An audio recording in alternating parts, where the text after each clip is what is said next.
छलावा सुनसान सड़क का रहस्य। जहां अंधेरा गहरा हो और सड़क वीरान, वहां अक्सर कोई अनजानी परछाई रास्ता रोक लेती है। छलावा सुनसान सड़क का रहस्य रात के 11 बजे का समय था। ठंडी हवा चल रही थी और दूर दूर तक वीरानी पसरी थी। ये कहानी बेतवा गांव के पास की सुनसान सड़क की है। लोगों का मानना था कि उस सड़क पर रात के समय छलावा दिखाई देता है।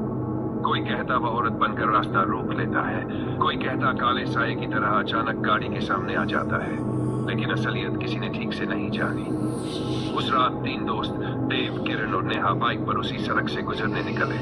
तीनों रोमांच पसंद थे और डरावनी जगहों पर जाने का उन्हें शौक था। नेहा थोड़ी घबराई हुई थी। उसने कहा, मुझे अच्छा नहीं लग रहा। लोग कहते हैं जो भी वहां रुका वो सुबह तक वापस नहीं लौटा। देव ने हंसकर जवाब दिया, अरे सब अंधविश्वास है, आज सच्चाई पता चल जाएगी।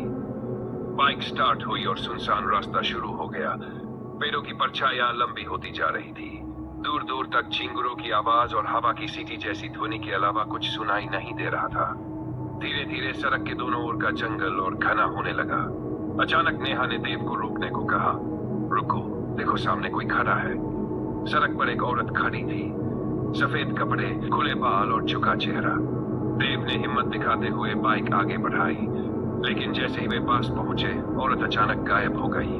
हवा में बस हल्की सी ठंडक रह गई। नेहा की सांसें तेज हो गई। मैंने अपनी आंखों से देखा, वो औरत यहीं खड़ी थी। देव हंसने की कोशिश कर रहा था, लेकिन उसके चेहरे पर भी डर झलकने लगा। कुछ ही दूरी पर एक काला साया पेड़ से सड़क पर गिरा। वो हिल रहा था, लेकिन ऊपर आसमान में कुछ भी नहीं था। किरण ने मोबाइल निकाला और रिकॉर्ड करने लगा। तभी स्क्रीन पर एक अजीब सा चेहरा झलक गया। लाल आंखें, बिना होंठ का मुंह और फटी फटी हंसी। अगले ही पल मोबाइल अपने आप बंद हो गया। बाइक अचानक बीच सड़क पर बंद हो गई। चारों तरफ खामोशी छा गई। तभी पीछे से पायल की छनछनाहट सुनाई दी। वो आवाज धीरे धीरे पास आती जा रही थी। नेहा ने डरते डरते पीछे मुड़कर देखा और चीख पड़ी, वही औरत। इस बार उसका चेहरा साफ दिख रहा था। आंखों से खून टपक रहा था, होंठ फटे हुए थे और मुस्कान में नुकीले दांत चमक रहे थे। औरत ने खुरदुरी आवाज में कहा, रुक गए ना, अब कभी नहीं जा पाओगे। देव ने कांपते हुए पूछा, तू कौन है, हमें क्यों रोक रही है? औरत अचानक रोने लगी। कुछ पल में उसका रूप बदल गया। अब वो एक साधारण लड़की जैसी लग रही थी। उसने कहा, मैं सुषमा हूँ। 10 साल पहले इसी सड़क पर मेरी हत्या कर दी गई थी। मेरी लाश यहीं झाड़ियों में फेंक दी गई। जब तक मेरी आत्मा को न्याय नहीं मिलेगा, मैं हर राहगीर को रोकती रहूंगी। किरण ने धीरे से पूछा, तो हम क्या करें? सुषमा ने कांपती आवाज में कहा, मेरी हड्डियां अभी यहीं दबी हैं। उन्हें ढूंढकर शांति से अग्नि देना, तभी मैं मुक्त हो पाऊंगी। तीनों झाड़ियों की ओर गए। उन्हें वहां सचमुच कुछ हड्डियां और एक पुरानी खोपड़ी मिली। नेहा की आंखों में आंसू आ गए। उसने धीमे स्वर में कहा, ये सच था, ये औरत छलावा नहीं, न्याय चाहती आत्मा थी। उन्होंने पास के मंदिर में जाकर उन हड्डियों का अंतिम संस्कार किया और प्रार्थना की।